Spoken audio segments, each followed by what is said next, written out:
Centro Espírita Altivo Panfiro. Uma casa de amor. Boa noite a todos, aos nossos irmãos que nos assistem através dos nossos canais da internet, no Facebook, no Instagram. Tenhamos uma noite de paz, de tranquilidade. Possamos ser amparados mais uma vez por esses nossos irmãos que aqui chegam tão cedo, preparam o ambiente para nos receber, e que nós possamos estar com os nossos corações abertos, receber essas sementes que nos são enviadas do alto. Eu tenho alguns avisos a serem dados, e o primeiro que eu vou passar hoje é sobre o encontro que nós vamos ter na casa no mês de outubro e no mês de novembro. Então, no mês de outubro, nós vamos ter o encontro para falar de Kardec. Dia 8 de outubro, cai no domingo, e vai ter início às 8 da manhã, às 12 horas. E no mês de novembro, no dia 12, nós vamos ter o encontro de Jesus, também num domingo. Então, estão todos convidados. Vamos passar uma manhã aqui estudando Kardec, conversando, né, sobre Allan Kardec. Depois, em novembro, nós vamos conversar sobre Jesus. Então, não tem conversa melhor, né? A gente já está distribuindo as sacolinhas de Natal das nossas crianças. Então, se alguém quiser apadrinhar uma criança para o Natal, depois do estudo é só passar ali na livraria com o Carlos. Ele tem ali as sacolinhas das nossas crianças que são assistidas aqui na nossa obra social Antônio de Aquino. E a obra social é todo sábado, de 8 da manhã até por volta de umas 11h30.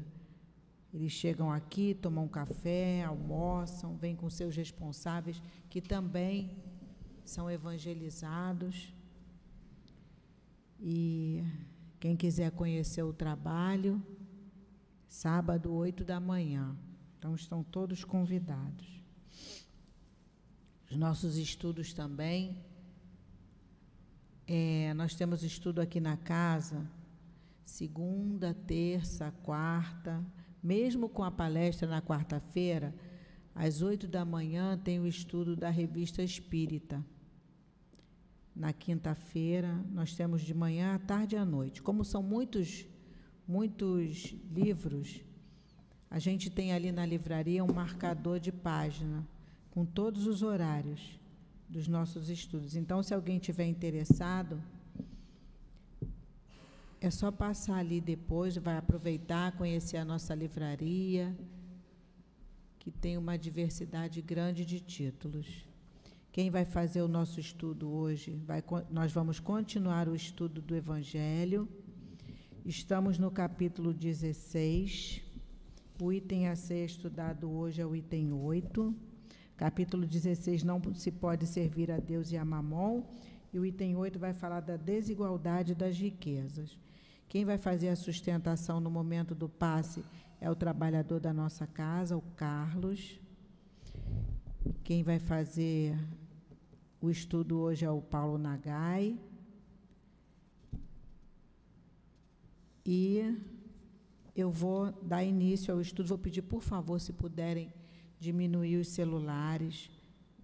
Se precisar atender, não tem problema nenhum, pode atender ali fora, mas para que ele não toque na hora do estudo, porque tira a atenção e atrapalha um pouquinho também, porque todas as atenções, quando o celular toca, são voltadas para ele. Então, o estudo hoje do livro Caminho, Verdade e Vida é do capítulo 133. e tem como título Hegemonia de Jesus. E Emmanuel nos traz um versículo até muito conhecido, do Evangelho de João.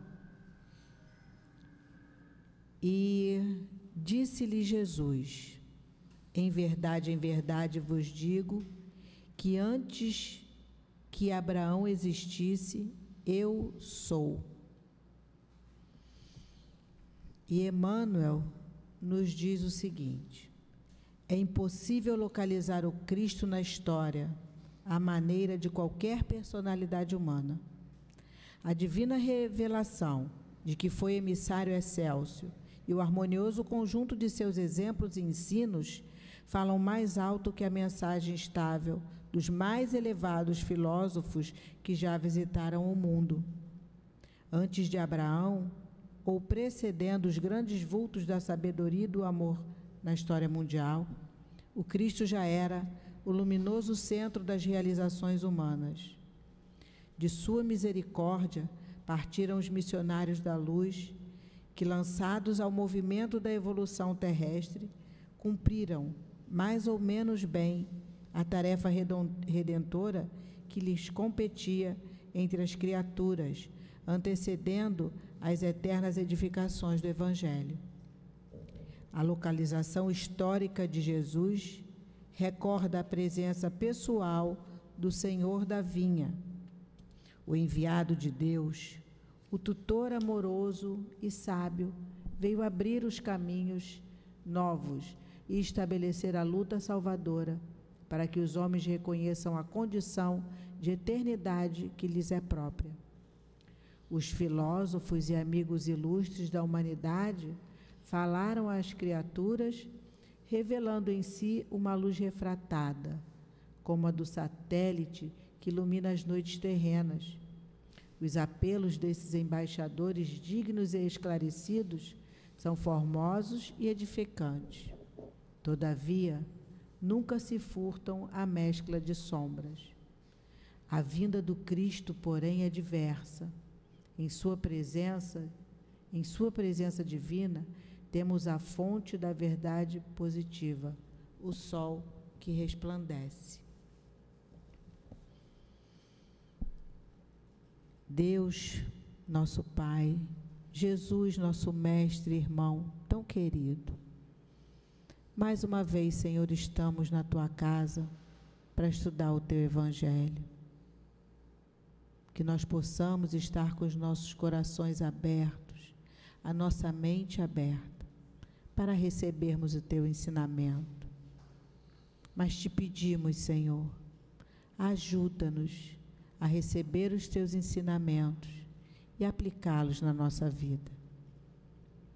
Pedimos a esses espíritos amorosos, ao nosso querido altivo, Dr. Herman, Antônio de Aquino, e todos esses espíritos amorosos que formam a coluna que sustentam a nossa casa de amor, que possam ajudar ao nosso companheiro que vai trazer o estudo para nós. E que assim, Senhor, possamos dar início em Teu nome ao estudo da noite de hoje. Graças a Deus. Eu vou fazer a leitura de um trechinho do item 8, porque ele é bem grande, então eu vou ler um trecho pequeno para que o Paulo possa dar início ao estudo. Desigualdade das riquezas. A desigualdade das riquezas é um desses problemas que se procuram resolver inutilmente, quando se leva em consideração apenas a vida atual. A primeira questão que se apresenta é esta: por que todos os homens não são igualmente ricos? Isso acontece por uma razão muito simples. É que os homens não são igualmente inteligentes, ativos e laboriosos para adquirir, nem sóbrios e previdentes para conservar. Aliás, é um ponto matematicamente demonstrado que, se a riqueza fosse repartida igualmente, daria a cada pessoa uma parte mínima e insuficiente, que, supondo-se essa divisão realizada, o equilíbrio em pouco tempo seria rompido por causa da diferença de caracteres e de aptidões, que, supondo a divisão possível e durável, tendo cada um apenas o necessário para viver, o resultado seria o aniquilamento de todos os grandes trabalhos que contribuem para o progresso e o bem-estar da humanidade, que, supondo-se que ela desse a cada um o necessário, não haveria mais o estímulo que leva o homem às grandes descobertas e aos empreendimentos úteis. Eu vou passar a palavra agora para o Paulo Nagai, vai até 7h50. Bom estudo. Obrigado. Caraca. Boa noite a todos, que Jesus nos abençoe a mais uma noite de estudos, hoje do Evangelho, como a nossa companheira falou, no capítulo 16, não se pode servir a Deus e a mamão, com o título de hoje, o item 8, desigualdade das riquezas. Você vê que a doutrina espírita, os assuntos são diretamente aplicáveis no nosso dia a dia. Um dos problemas sociais que a gente discute, que a humanidade inteira, não é só do Brasil, em tudo quanto é lugar discute, é exatamente isso. É querer diminuir as diferenças sociais. De cara a gente já vai falar isso, para que quando for dar os argumentos durante o estudo, não se ter dúvida nenhuma. É claro que todo mundo tem que se preocupar com isso. Só que uma coisa é o indivíduo ter essa visão da seguinte maneira: um materialista olhando isso, quer dizer, um materialista é uma pessoa que não acredita em Deus, não acredita na sobrevivência da alma, não acredita em nada disso. De um cristão que não acredita em reencarnação, mas pelo menos acredita em Deus e na sobrevivência da alma, e de alguém que tem os conceitos espíritas, que acredita em Deus, na sobrevivência da alma, com a manutenção da individualidade, com a reencarnação e com a pluralidade dos mundos habitados e com a lei de ação e reação, a lei de causa e efeito. Não precisa nem olhar os outros conceitos que a doutrina espírita dá, a gente dá esses básicos. E a gente vai explicar por que é importante isso. Porque esses 3 pontos de vista que nós pegamos, pode ter muitos mais ângulos do cara analisar. Mas esses que nós estamos botando, eles vão dar uma diferença tremenda, exatamente, a gente vai concluir isso com os argumentos que nós estamos tendo nesse item, que não é comunicação espiritual, é um desenvolvimento de Kardec. Um raciocínio limpo, cristalino. Primeiro, porque por que a gente fala que o básico é a crença em Deus? Porque independente da religião da pessoa, quem crê em Deus, acredita num Deus justo e bom, senão seria Deus. Eu acho que nisso, mesmo com as diferenças entre as religiões, os atributos básicos de Deus é que ele seja bom, onipotente, onipresente, justo e bom, com uma misericórdia eterna, com amor eterno a todos nós, a todas as suas criaturas. Então, se você já parte desse princípio e que entende que Deus gerencia isso tudo, Deus é o Criador do universo e de todas as coisas que estão nele. Então, se a gente acredita nisso, a condição social de cada um tem que ser justa. É só pensar isso. Se eu acredito que Deus é justo e cada um está numa posição, e se eu tenho essa fé em Deus, eu tenho que acreditar, olha, tá, é justo, está correto. Eu que não estou entendendo. Eu posso não aceitar os motivos, mas eu tenho que entender que, olha, partindo dessa ideia que Deus é justo, bom, misericordioso, isso tudo, o que acontece na nossa vida, e começar por essa posição de cada um, tem que estar correta, tem que ter um motivo, vamos dizer assim, tem que ter um motivo. Então, na parte desse princípio, A diferença de, o cara que não acredita nem em Deus, ele não vai ter essa possibilidade. Mas já quem acredita, que pega todos aqueles que são cristãos, independente da crença, o cara tem que parar para pensar, não, Deus é justo, então qual é a explicação?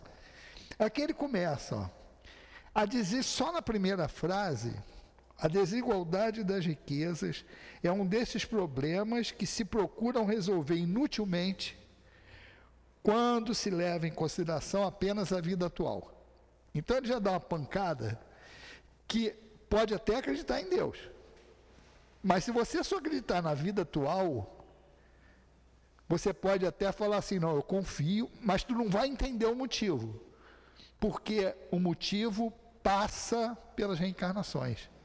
Porque se você olhar uma vida só, o cara fala, ué, por que eu nasci assim e o outro nasceu assado? Por que eu nasci pobre e o outro rico? Por que eu nasci feio e o outro bonito? Por que eu nasci numa condição ruim e o cara nasceu numa condição boa? Por que eu tive acesso à educação e o outro não? Por que eu nasceu com saúde e o outro não?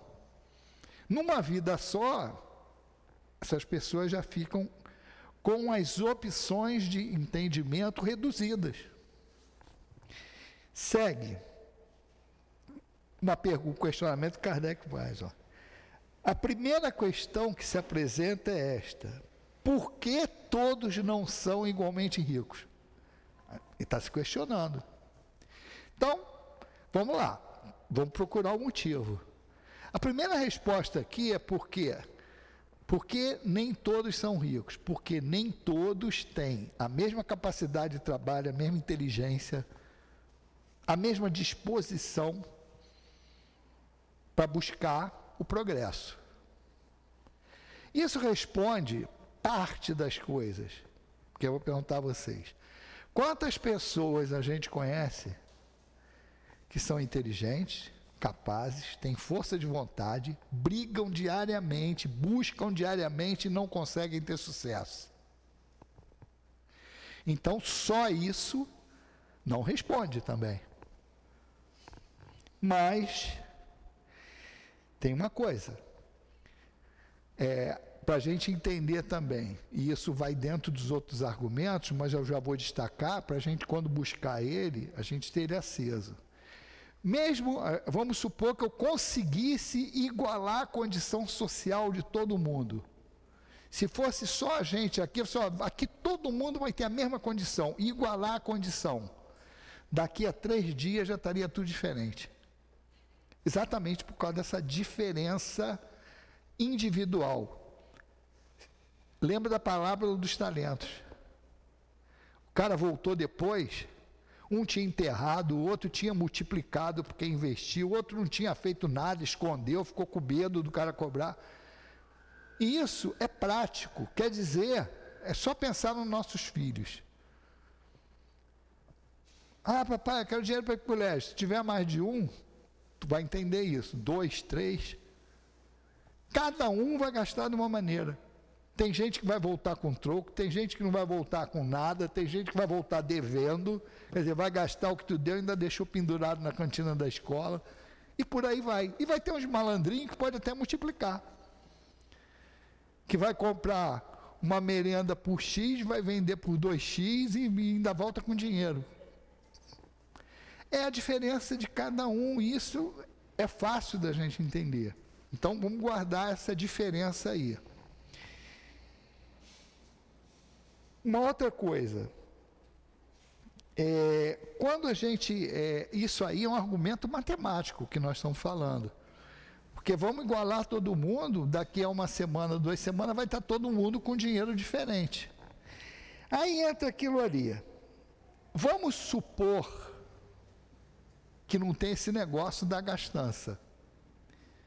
Vamos supor que fosse possível matematicamente, e se fosse durável, olha só, isso é a hipótese da hipótese, que é o argumento de Kardec. Mas vamos supor, esquece isso, todo mundo vai se comportar, cada um vai ganhar aquele quinhão de dinheiro e não vai gastar diferente, não vai abusar, não vai fazer, vai ser direitinho. Bom, olha o questionamento de Kardec. Se cada um tivesse esse pouquinho que eram necessários para viver, isso seria o resultado do aniquilamento de todos os trabalhos que existe na humanidade. Por exemplo, se a gente tiver, quando a gente começa a guardar algum dinheirinho, a gente pensa em que, vou me garantir, vou ver se abro um negocinho. Mas você com pouco dinheiro, que tipo de negócio tu vai abrir? O mais básico, e até a gente ensina as pessoas para elas terem inclusão, que é o mais simples. O cara pega R$50, vai ali na UFA, estou falando da UFA que é a primeira que veio na cabeça, não é propaganda não estou ganhando merchandising não. O cara vai ali, pega esses R$50, compra de amendoim, compra de bala tamarino, eu estou falando só coisa que eu gosto de biscata, e vai ali e vende. Aí dos 50, pelo menos ele vai fazer 100. Volta lá, compra mais uma coisinha. No final do dia, os 50 que deram para ele multiplicou. Quando que ele chegaria a abrir uma loja igual a UFA? Dessa maneira.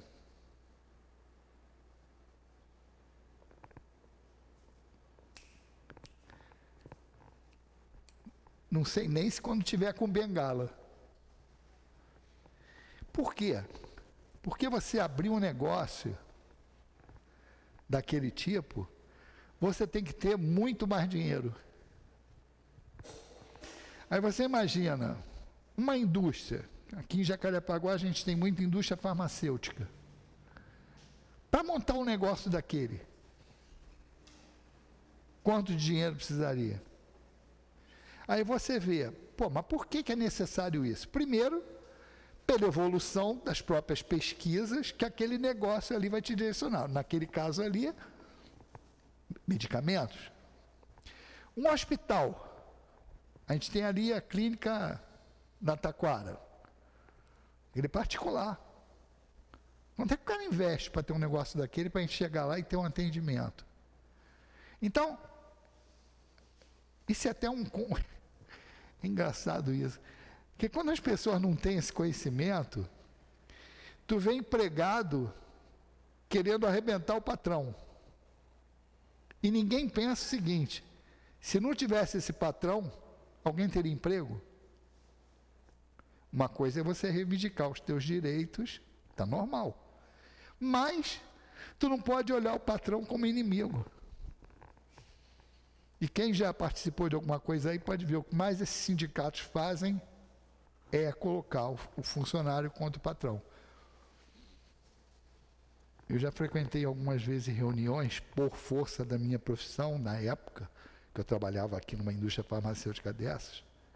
A gente foi lá querendo conversar sobre salário, e o pessoal do sindicato, não, queremos é greve.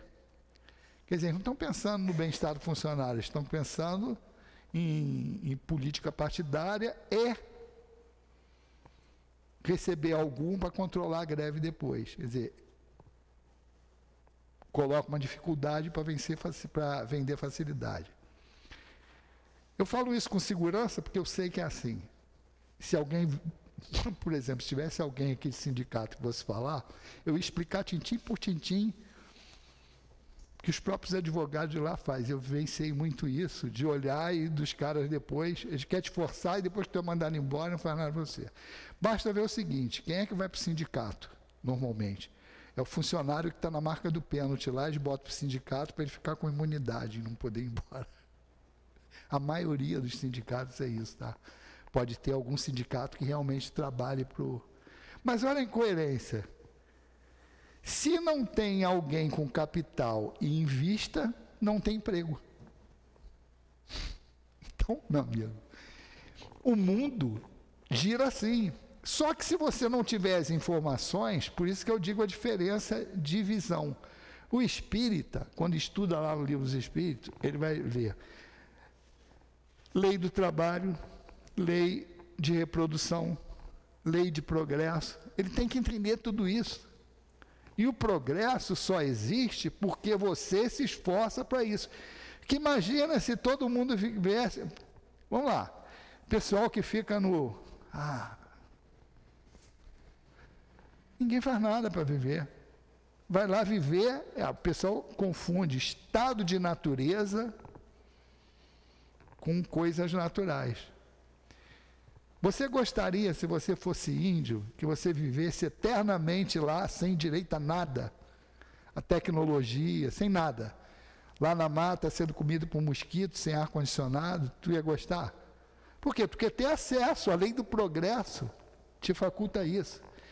E é a cenourinha que fica na frente da gente, porque se a gente não tivesse que brigar pelo que comer, a gente não ia trabalhar. Estou certo ou estou errado? Pode pensar.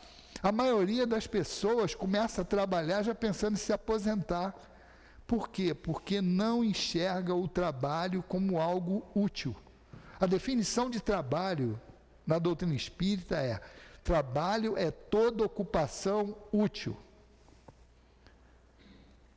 remunerado ou não. Com a maioria, olha quanto problema social a gente teve aí, principalmente com a mulher.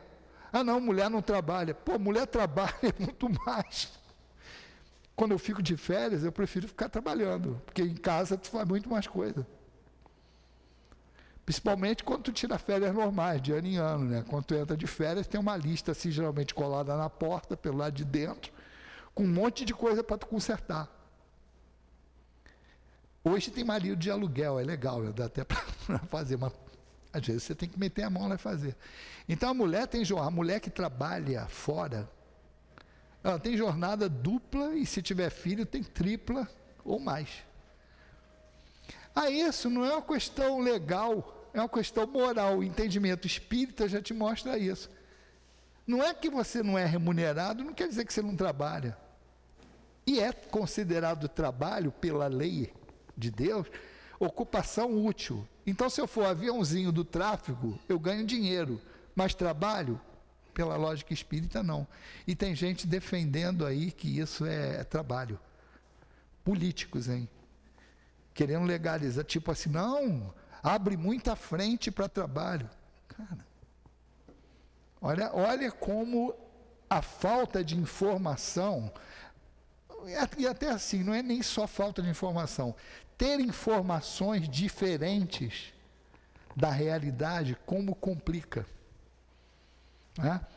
Então, todo mundo quer o melhor. Então, você quer trabalhar, você quer conquistar coisas melhores, isso é lícito, faz parte da lei.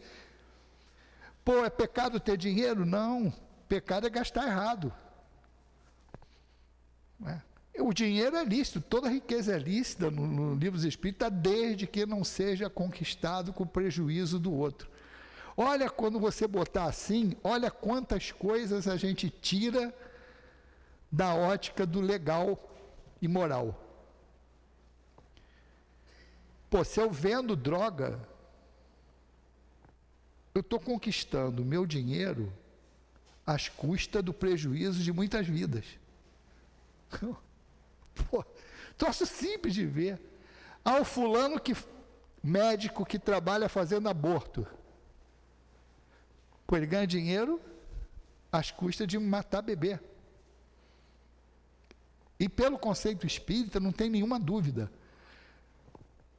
A vida, o espírito, se liga à matéria no momento da concepção. Quem tiver dúvida, lê lá, Missionários da Luz na Reencarnação de Segismundo. Já tem. O pessoal quer aprovar uma lei agora para poder fazer aborto com 12 semanas. O ser já tem 12 semanas de vida ali. Então, olha como é que a falta de informação, ou ter a informação errada, porque, olha só, pior do que falta de informação, é ter informação errada e achar que é certa. Eu estava escutando, eu só escuto rádio quando estou dirigindo, né? Estava escutando as informações dadas pelos diversos veículos. E tem gente que ainda tem cara de pau que dizer que não, a informação passa por aqui, é isso. Coisas que você conhece e sabe que é mentira. E nego posa com uma cara de pau dizendo que está transmitindo a verdade, que aquilo é que é notícia. Então, essa desinformação geral faz com que as pessoas raciocinem errado, analisem errado o problema. Se analisa o problema errado, vai ter como dar a solução correta? Então, o pessoal está brigando para dividir forçosamente a renda, para igualar. Aí o cara vai pegar, vamos supor que a gente fizesse isso. Todo mundo aqui fosse diferente, aqui nós tivéssemos empresários que criam empregos, que criam empresas. Agora, abrir um parêntese aqui. Se o empresário é ruim, se maltrata o empregado, se explora o empregado, é outra coisa. Da mesma maneira que tem patrão ruim, tem empregado ruim.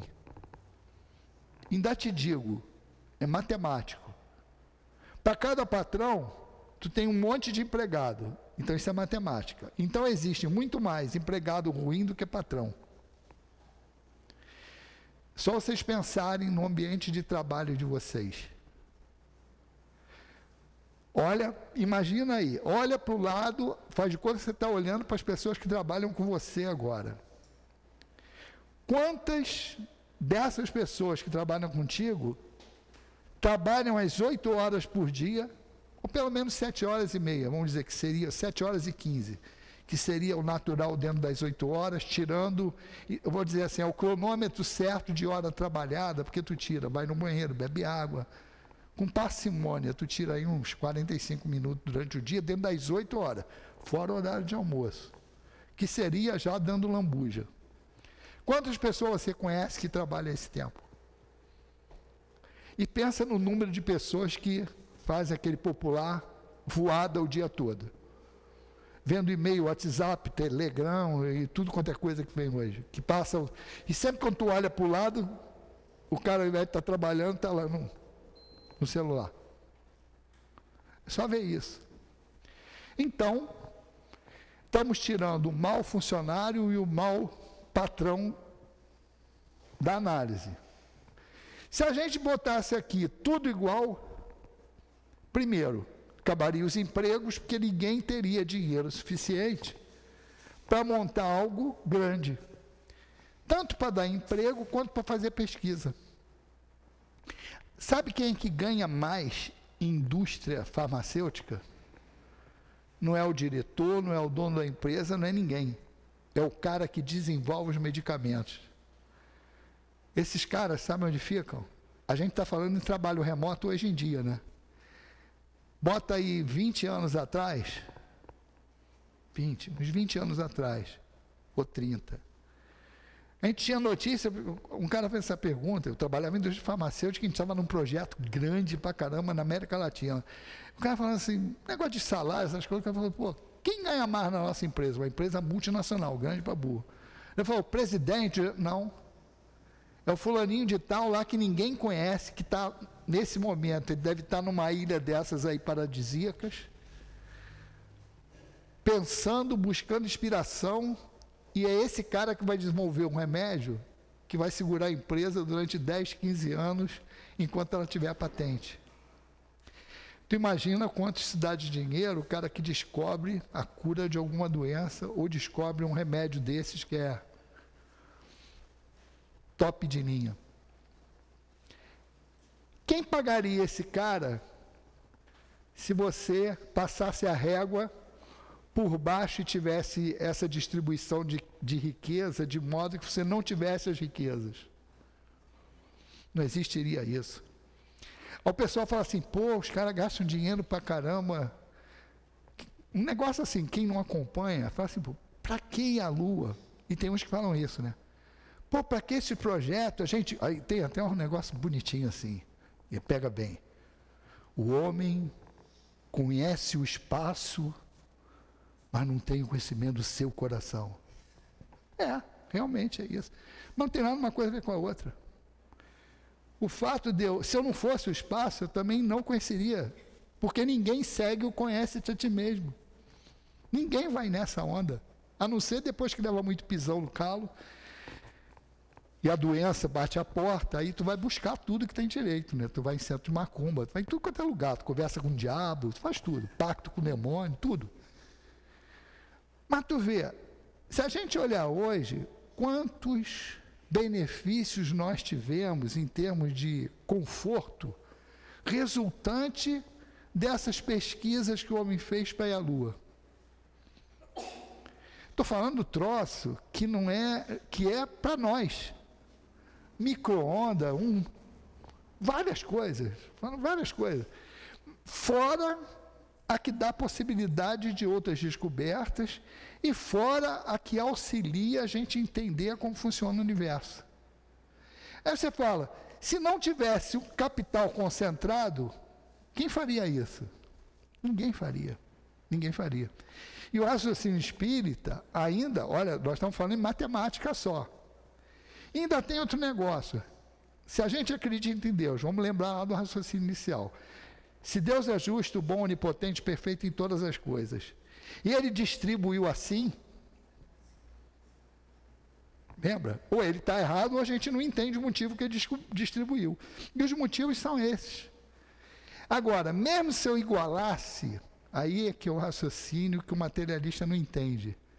Sobraria a diferença do mérito de cada um.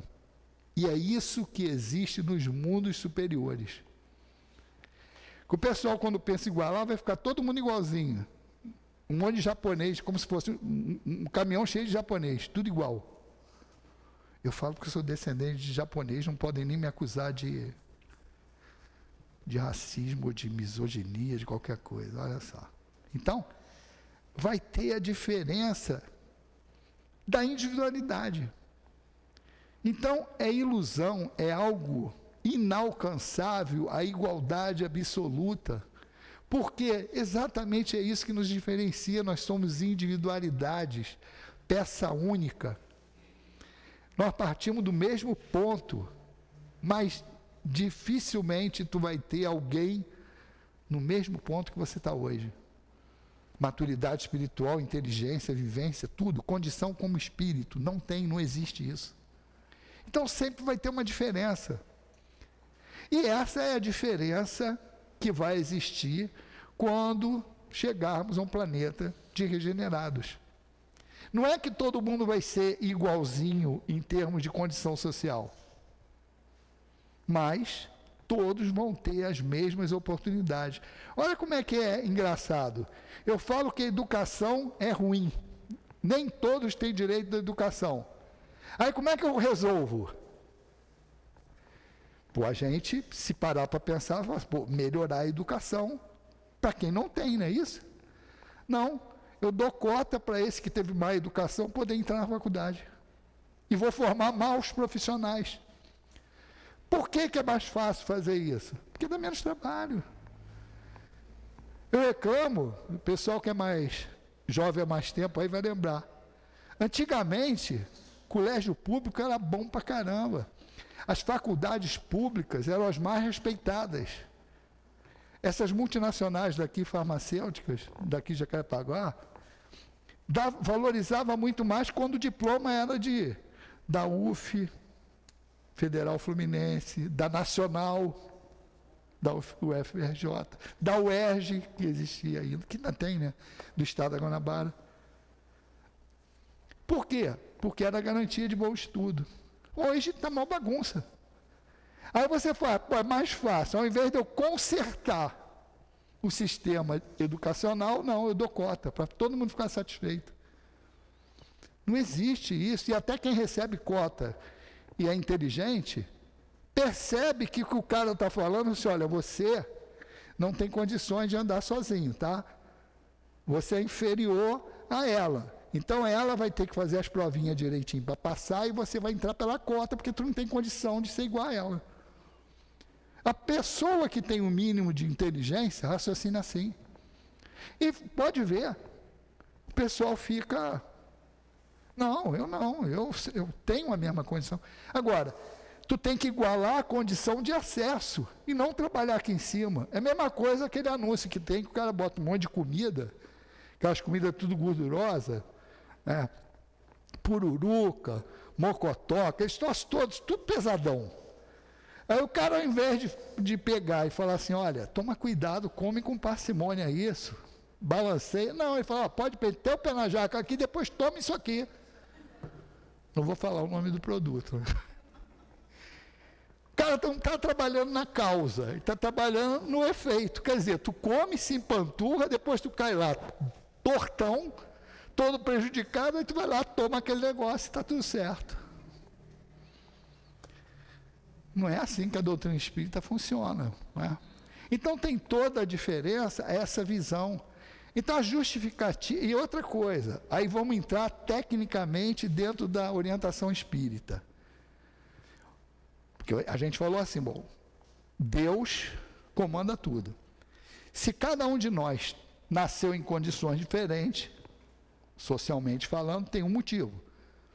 Se Deus é perfeito, justo, bom, o motivo é justo. Qual seria esse motivo? Aí entra a pluralidade das existências. Meu amigo, tem um negócio chamado planejamento reencarnatório, que vai botar a gente num cenário que a gente necessita para progredir. Olha como é que funciona, legal. Se eu preciso me provar, aprender a resistir ao mal, aonde você me botaria para morar?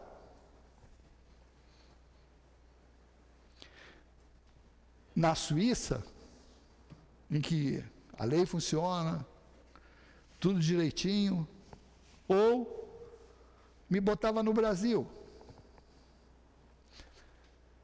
O Brasil é tão interessante que sabe qual era o treinamento que o pessoal que queria atingir na Europa, nos Estados Unidos, posições melhores dentro dessa indústria farmacêutica que eu trabalhei?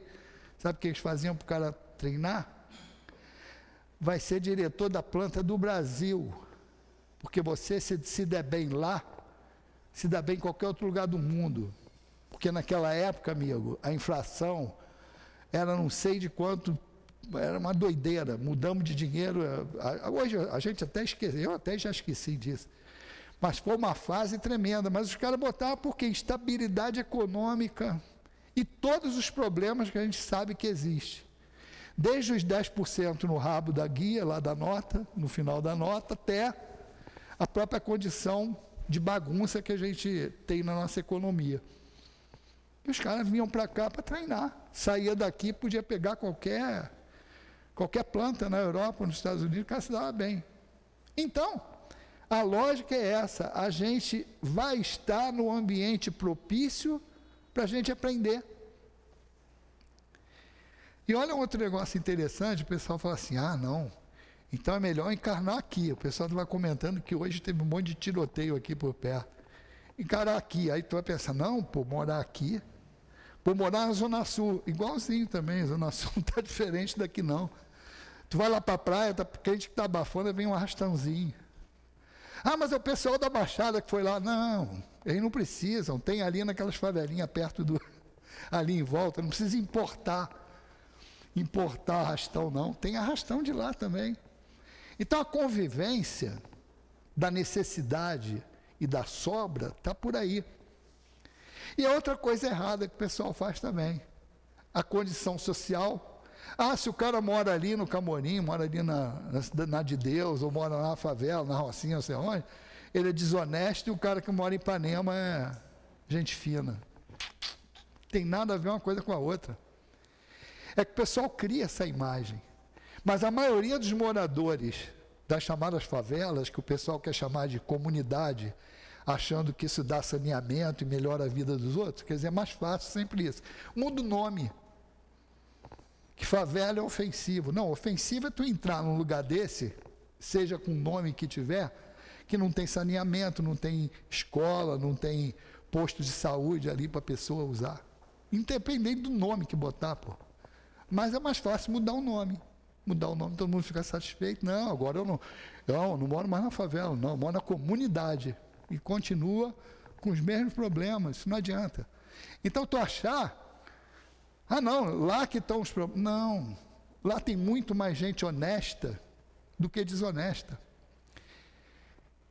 Aonde tem mais gente com vida desonesta? É no meio dos pobres ou no meio dos ricos? Claro. Quantitativamente e qualitativamente. Porque uma pessoa que está com dificuldade e rouba, ele vai demorar uns 10 anos para me roubar de modo que eu sinta, eu, sociedade. Os caras de colarinho branco, com uma canetada, arrebenta a sociedade por 10 anos, 20. Só a gente olhar para trás aí, que o pessoal é meio esquecido de quanto a gente perdeu de dinheiro aí. Ah, mas é roubo. É porque todo mundo olha isso como normal. Mas o rico que faz isso não está nem preso, não vai nem preso. O pobre que rouba para comer está na delegacia. Por quê? Porque não tem advogado para defender. Aí tu fala, rotula, não, pobre é desonesto, rico é honesto. Patrão é ruim, empregado é bom. Não existe isso. Existe gente boa e gente ruim em qualquer lugar, em qualquer posição. E é isso que a gente tem que aprender. Então, a justiça de Deus está nisso. A gente está num cenário adequado para aprender. Aí tem pessoa que fala assim, esse raciocínio de eu botar lá para o cara aprender, olha como é que ocorre. Eu falo assim, Deus, me dá paciência. Um exemplo simples. Me dá paciência. E a gente fala assim, quando briga com alguém, perdi a paciência. Primeiro que ninguém perde o que não tem. A doutrina espírita mostra para a gente assim, virtude a gente conquista.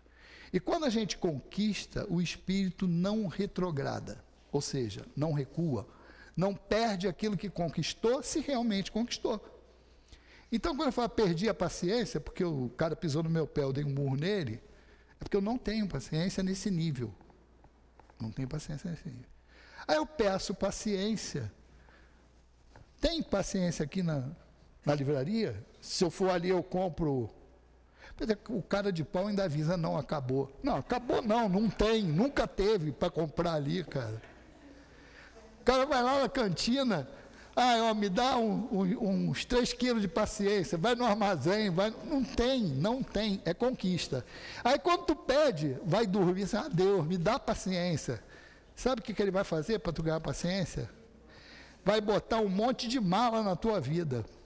No trabalho, em casa, no centro, em tudo quanto é lugar. Por quê? Porque você só conquista paciência convivendo com pessoa que necessita de paciência para você lidar. Porque aí você aprende. Mas eu não gosto. Aí sabe o que vai acontecer? Vai encarnar como teus filhos. Porque aí você é obrigado a ter paciência. Olha que eu apelei logo, falei logo no filho, não falei na mulher, no marido. Porque na mulher e no marido tem gente que fica, eu vou aguentar essa encarnação para não ter que vir na outra. Não adianta, se for dessa maneira, vai voltar na outra. Não pode ser litigioso, tem que ser de consenso. Tem que ser tipo assim, não, eu vou ter que me educar para conviver. Para poder, tudo bem, foi legal, vai com Deus, seja feliz, mas assim, não é vai com Deus e que a lei te pega ali na curva, porque a gente costuma falar assim, não vai,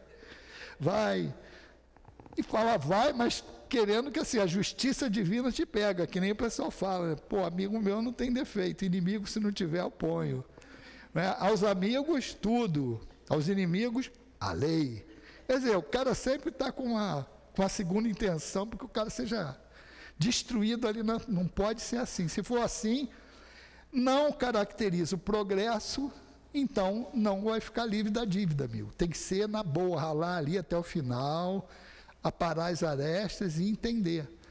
Então, você vê, o mérito é essencial. E se você tem mérito, porque... meu Deus, a gente tem que tomar um cuidado desgraçado quando vai falar essas coisas. Porque olha o raciocínio errado. Eu quero que você tenha bem-estar. Bom, arrumei um jeito. Melhor. Assistência social nossa aí. Das casas espíritas. E de todas que seguem esse padrão. Qual é o objetivo? que a gente se inspirou no trabalho do altivo, na Malé. Olha, pega a pessoa, atende no que ela pode, mas o objetivo é reintegrar a sociedade. Essa é a grande diferença de assistencialismo e assistência social. O assistência é fácil você distinguir. Toda coisa que cria uma dependência é assistencialismo.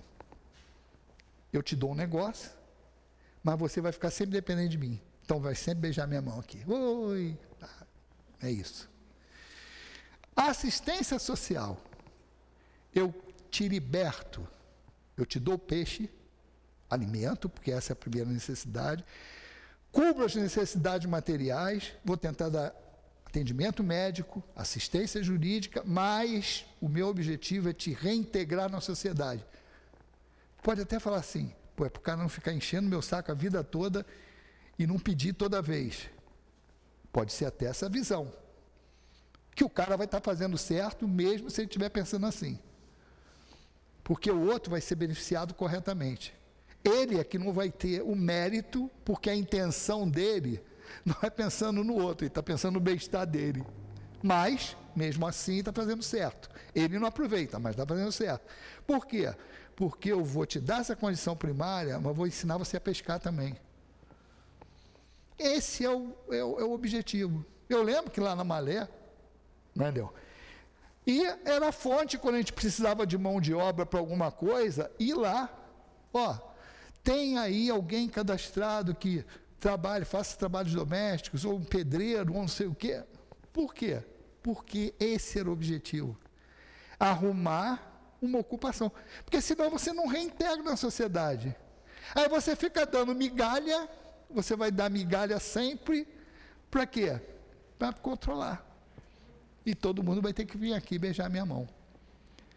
Por isso que ninguém investe na educação, ninguém investe corretamente em saúde. Ué, mas os caras fazem. Mas é 1 para cá e 10 para cá. É isso. O custo dessas coisas, se fossem aplicar direitinho o que a gente paga, porque nós somos o país que paga mais imposto do mundo. Então não adianta, olha a diferença, e aí vamos voltar ao início. E a gente tem falado muito isso. Por que estudar espiritismo? Porque o Nilton fica enchendo o saco, vem no curso, vem não sei o quê, vem à reunião. É porque se a gente não entender como é que Deus é, como é que funciona a lei, a gente vai tomar decisões erradas. E tem que entender como a lei funciona, para eu poder analisar as coisas corretamente. E se eu entendo que a reencarnação existe, que o planejamento reencarnatório é que me coloca na posição social, de país, raça, credo, cor, tudo, religião. Eu estou num lugar em que eu necessito, é o cenário adequado para eu progredir. Ah, mas me colocou aqui, igual criança que a gente fala que botou dentro do chiqueirinho, né? Aquele que a gente chama de chiqueirinho. Chama de chiqueirinho ainda hoje? Isso?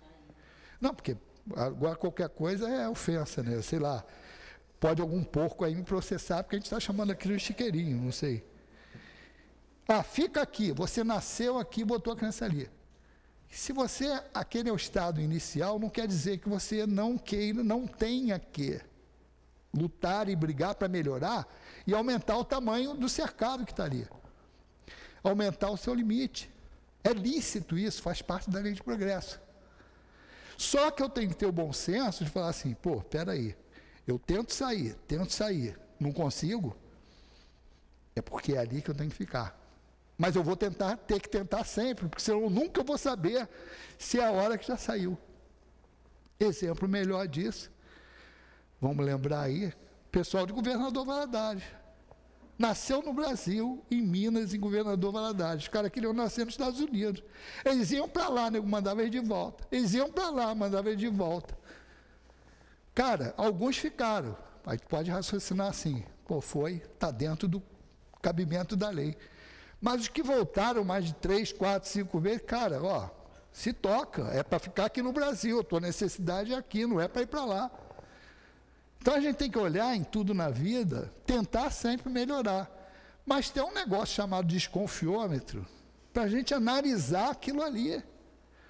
Tem tantas pessoas que falam assim, eu quero seguir a profissão tal. Aí o cara se forma, vai trabalhar naquilo ali.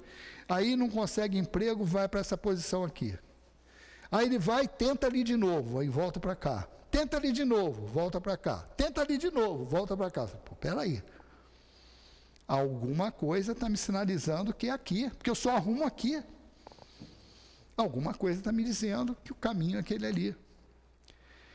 Entendam que não é porque eu tomei um toco uma vez, eu vou desistir. Não é isso que eu estou falando. Eu estou falando na insistência e na nossa visão de repente, olhar as coisas com mais abrangência.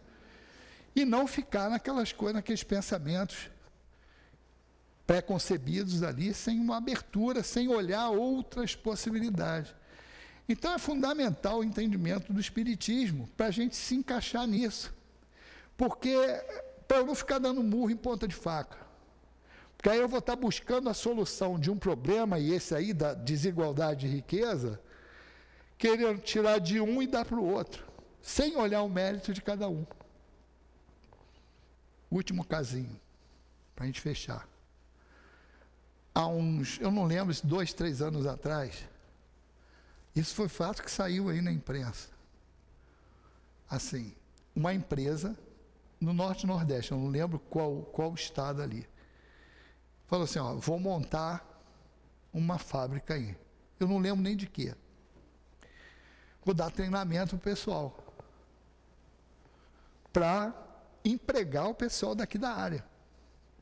Começou lá o treinamento, quando foi efetivar, o pessoal viu o salário, o pessoal preferiu ficar com Bolsa Família e ficar em casa sem fazer nada do que trabalhar. Eu quero investir uma grana para treinar o pessoal, quer dizer, para te dar uma liberdade. Olha só, eu não vou depender mais de Bolsa Família, eu vou trabalhar e ter meu dinheiro.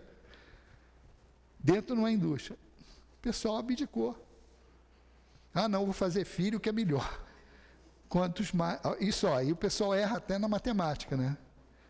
Que multiplica pelo número de filhos vai dar mais dinheiro, mas só que você multiplica a despesa também.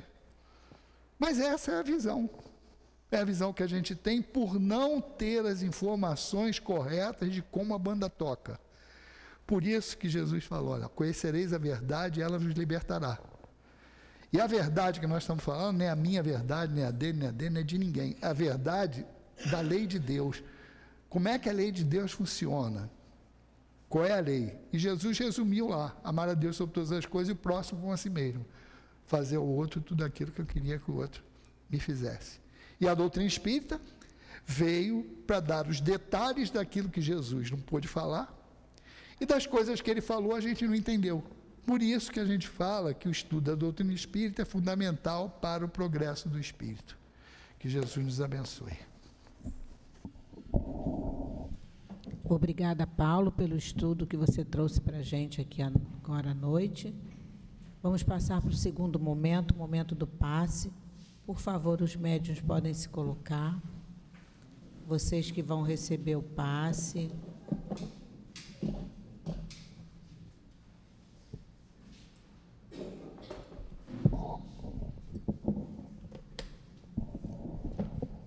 Vamos fechar os nossos olhos, elevar o nosso pensamento a Deus, nosso Pai, Jesus, nosso Mestre amoroso e bom, espiritualidade amiga aqui presente, que nesse momento, Senhor, possamos, através desses médiuns, receber os fluidos tão necessários ao nosso refazimento. Que seja em nome de Jesus, em nome da espiritualidade amiga aqui presente, mas sempre em nome de Deus, que possamos dar início ao passe. Graças a Deus. Disse-lhe Jesus: em verdade vos digo, que antes que Abraão existisse, eu sou. Antes de Abraão, ou precedendo os grandes vultos da sabedoria e do amor na história mundial, o Cristo já era o luminoso centro das realizações humanas. De sua misericórdia, partiram os missionários da luz que, lançados ao movimento da evolução terrestre, cumpriram mais ou menos bem a tarefa redentora que lhes competia entre as criaturas, antecedendo as eternas edificações do Evangelho. Muito diferente do que muitos pensam, Jesus não teria apenas 2023 anos, mas milênios. Muito antes, como disse, de Abraão, de José, de Davi, de Moisés, Jesus já existia. Já governava esse planeta. O Cristo, como diz Emmanuel em sua mensagem, é o sol que ilumina todas as almas humanas, incluindo os seus emissários. Não só disse, como vivenciou suas palavras. Aliás, a sua palavra era a explicação de sua prática, como nos ilumina também Allan Kardec. Não pensemos apenas na história passada que nós conhecemos, mas pensemos que Jesus, mas muitos milênios de anos já existia para o nosso próprio bem. Que Deus nos abençoe hoje e sempre. Nós vamos passar agora a leitura do plano espiritual. Que o amor de Deus inspire todos para o bem. Jesus, o Mestre amado, poderoso e bom para com todos, principalmente com aqueles que seriamente se envolvem no progresso da humanidade, através das forças que vêm de dentro do coração, que é o amor. Hoje, o mundo está voltado para as dores, guerras, destruições. E em meio a isso, há grandes necessidades de trabalho, de saúde, decisões programáticas de vida, de ordens. E os homens que vêm evoluindo através dos tempos para decidirem fazerem as necessidades de um jeito objetivo, às vezes eles não se dão conta que às vezes usam a qualidade, o caráter, que formam objetivos da vida para fugirem das dores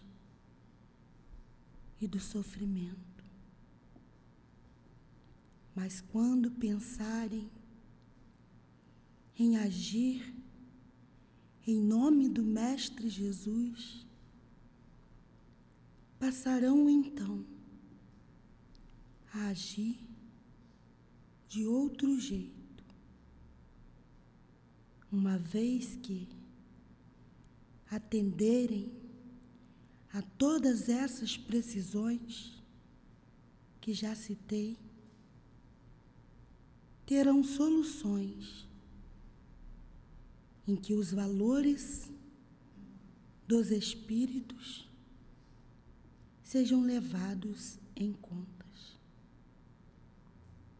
Não se trata de decidir uma palavra apenas, de passar por uma luta e resolvê-lo. Falamos que tendes que vencer a luta, mas no intuito de se prepararem para outras que virão, mas que sejam considerados os sentimentos que cada um tem, o jeito de expressá-los. Saibam, quando tiverem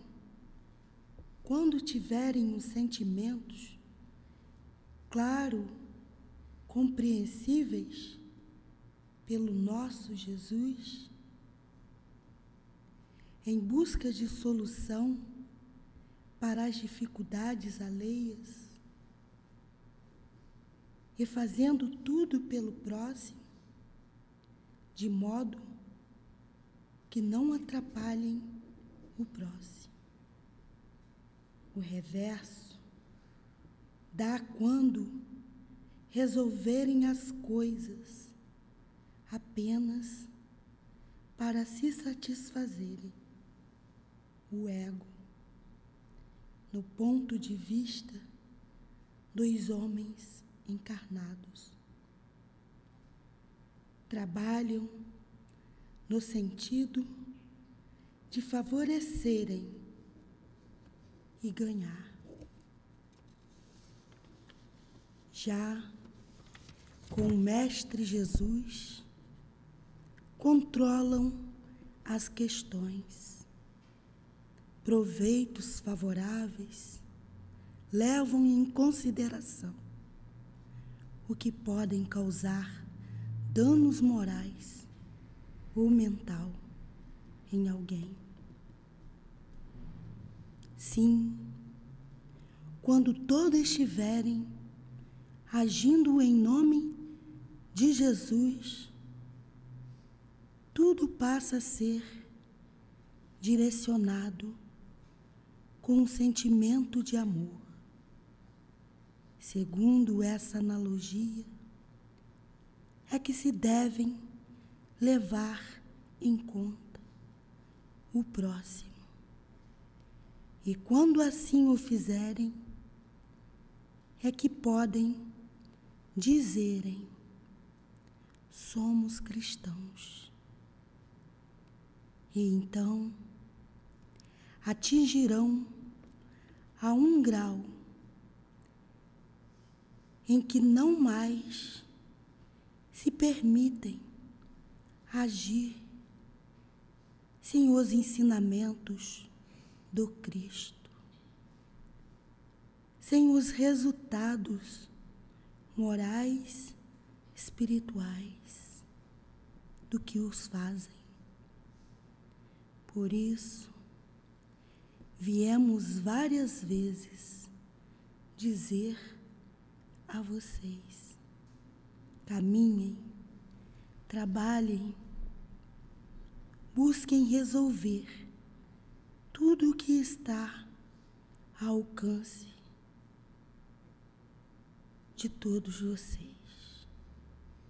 E com Jesus avultamos, desde que não constrange o próximo. Assim, meus irmãos, que começam a ser um bom cristão. O Cristo, quantos exemplos trouxe em tanto aspecto de vida, de humanidade. Ele nos mostrou como devemos ser, mostrou como devem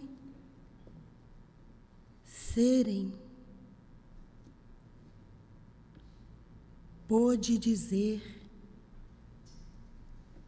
que prestemos atenção à nossa postura, porque nós já conhecemos o jeito do Cristo, o seu pensamento. Somos designados por Ele e temos o dever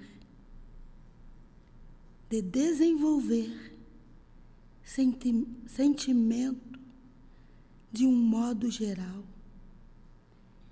dentro de todos nós, desencarnados e encarnados, para chegarmos a esse grau. Somente os séculos dará a percepção das necessidades de todos. Percepção de valores morais. Falamos que só o Cristo pode ensinar, pode cobrar. Façam forças para conviverem com esse espírito de tão grande aprendizado moral e intelectual, que nenhum de nós, em geral, desencarnados e encarnados, não temos ideia de tão grande é o seu amor, tão grande é a sua bondade.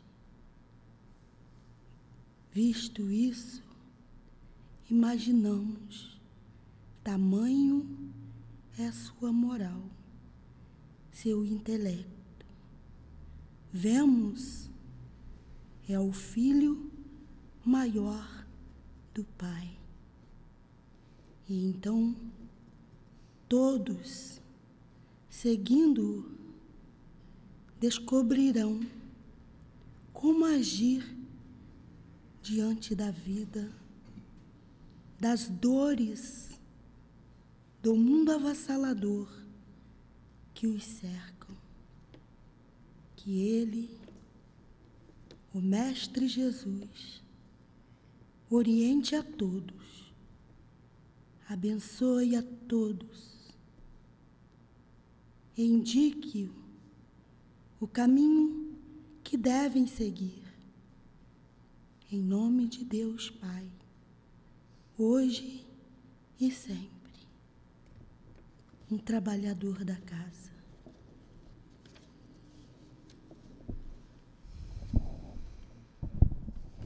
Gratos estamos, Senhor, por mais uma vez termos chegado à Tua casa, escutado o Teu Evangelho, mas te rogamos, Senhor, ajuda-nos a aplicar os Teus ensinamentos em nossas vidas, que possamos continuar o nosso trabalho na Tua casa, com muita coragem e com perseverança. Que os diretores espirituais da nossa casa, que a direção encarnada da nossa casa possa continuar caminhando e perseverando no caminho do bem. que nós, trabalhadores e frequentadores dessa casa de amor, que não desistamos do nosso trabalho e que assim, Senhor, possamos continuar a nossa caminhada nessa escola que é esse planeta, que tão amorosamente ajudaste a planejar. Que seja assim,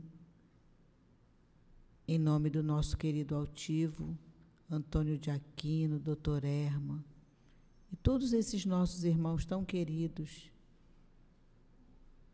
que sustentam a nossa casa, nos amparando sempre. Que seja em nome de Jesus, mas sempre em nome de Deus, nosso Pai maior, que possamos dar por encerrado o estudo e o trabalho dos passes de tratamento da noite de hoje. Graças a Deus.